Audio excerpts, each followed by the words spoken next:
check out our new sponsor, the Health Blaze. All the information is in the description. Use the promo code above. Goodfellow One Boxing at 18% off of all their natural products, from deodorant, pomade, toothpaste, and much, much more. And they have additional discounts on their website as well. That's thehealthblaze.com. Starting December 20th. That promo code is good for 18% off. We go.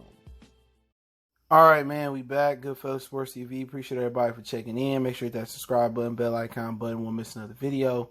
And yeah, man, Kovalev. It was some news that broke earlier Tuesday morning or in the day, where Kovalev said that he ain't going, or his team was saying that they wasn't going to fight Canelo on November 2nd because a 10-week turnaround was too quick after a grueling, tough fight he had with Anthony Yarde.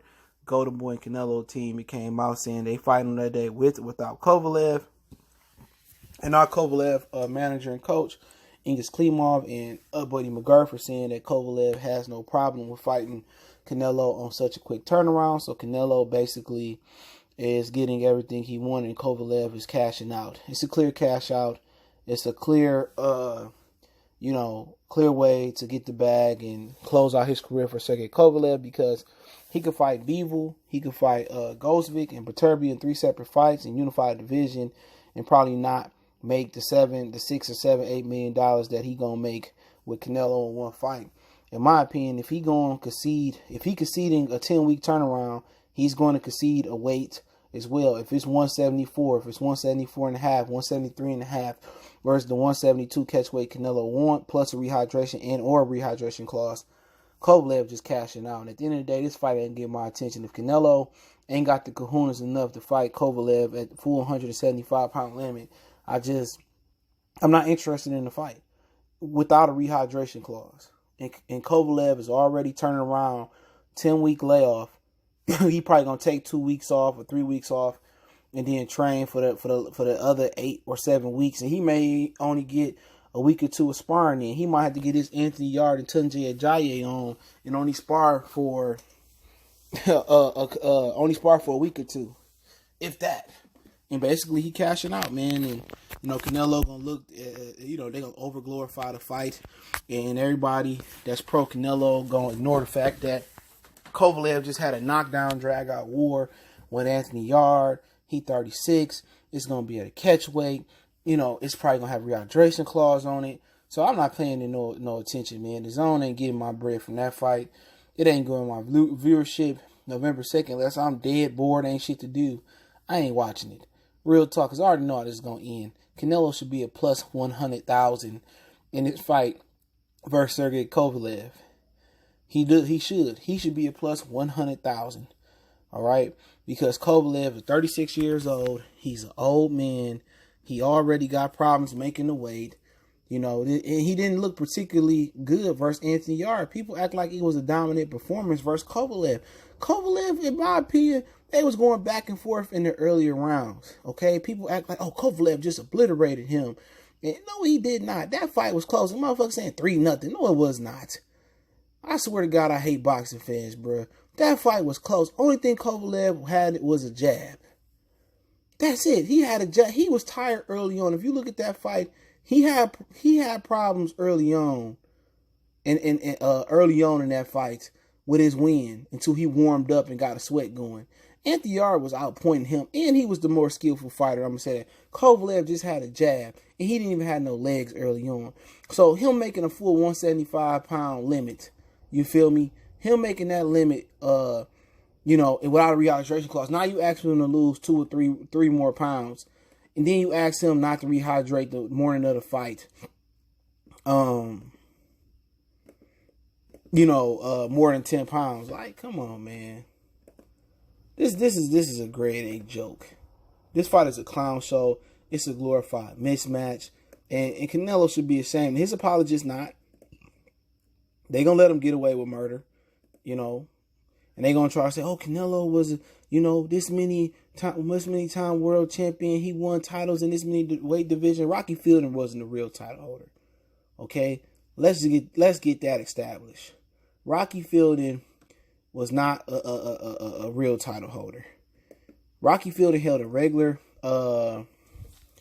Rocky Fielding held he held a regular regular WBA championship belt, and that's it. It's nothing more, nothing less. He wasn't a Super WBA title holder, IBF, WBC, or IBF title holder, but at the same time, people just gonna overglorify it and say Canelo won five weight titles in 5 different divisions, and he didn't. You know what I'm saying? But hey, it is what it is. Kovalev is gonna sell his soul. He gonna cash out. My whole thing is, if you gonna cash out, bro, you feel me? If you gonna cash out, at least cash out and get 8 figures. If Danny Jacobs is true that he really got 15.5 million, he was guaranteed 12.5. He ended up taking home 15.5. Kovalev is way more accomplished than Danny Jacobs as a fighter. Okay, Danny Jacobs barely got a world championship. If it wasn't for Sergey Derevchenko picking Danny Jacobs because he had an HBO deal, he could have took the easy route and went over to the UK and fought Martin Murray for the vacant IBF. Okay. He could have, but he chose to fight Danny Jacobs. Price more money involved, and HBO was the network, and it was going to be seen on TV. Without Derevchenko doing Danny Jacobs a favor, you know what I'm saying? It'd have been a wrap. Danny Jacobs never would have been a world champion, dog. And Kovalev has been a 3-time world champion at light heavyweight. Most people seen him as the lineal champ at one point. And, you telling me that you probably going to offer me $6-7 million to fight Canelo, and you paying Danny Jacobs 15.5, they out there freaking mind. But if Kovalev take anything less than 10, he the idiot. Straight up, Kovalev is the real idiot. If he take anything less than 10 million and he sell his soul out for $6 or $7 million, his promoter probably gonna eat that up. If he could really get $6 or $7 million, they offered him like $6 million. Kathy Duva gonna get 3, and then he really gonna take home like $1 or $2 million, which may be more than he ever took home in his career.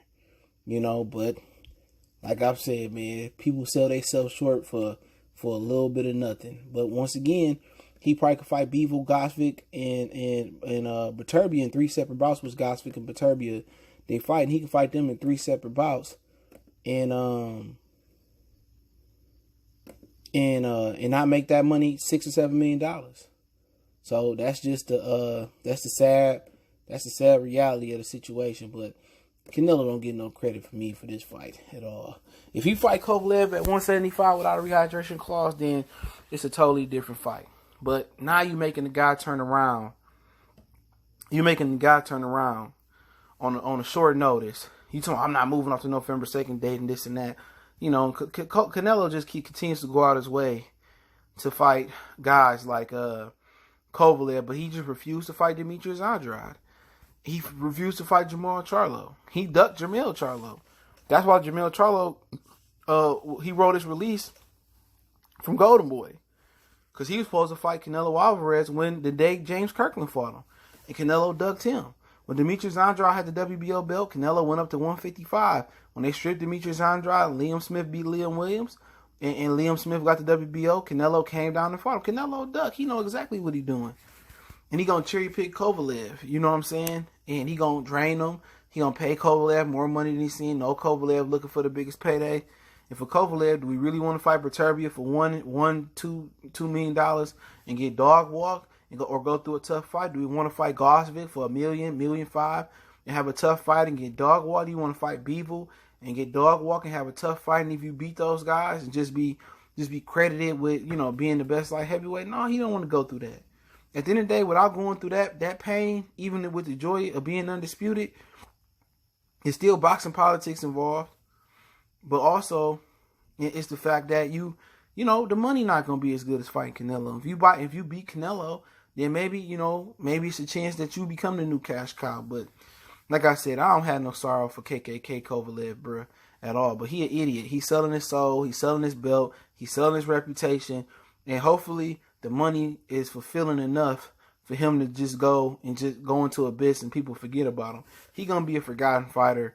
He gonna be a guy that people gonna try to boost on Canelo resume, but it's another catch weight. It's another rehydration clause. He gonna be on a quick turnaround. It's a joke of a fight, man. Instead of fighting real competition, fighting in your weight class, you going up, draining the guy, and taking advantage of a guy that ain't made a lot of bones in his career and giving him more bones that he made and beating him for clout. But hey, cherry picking always can go wrong, but I doubt it. Hey, Goodfellas Sports TV. Don't forget me on Facebook, Instagram, Twitter. Reach out to the email if you have a business question, a car sponsorship, a video request. Appreciate the love, support. Let me know what you think about it. And, it is what it is, man. Kovalev selling his soul and selling his belt and his rap. Let me know what you think in the comment section. We gone.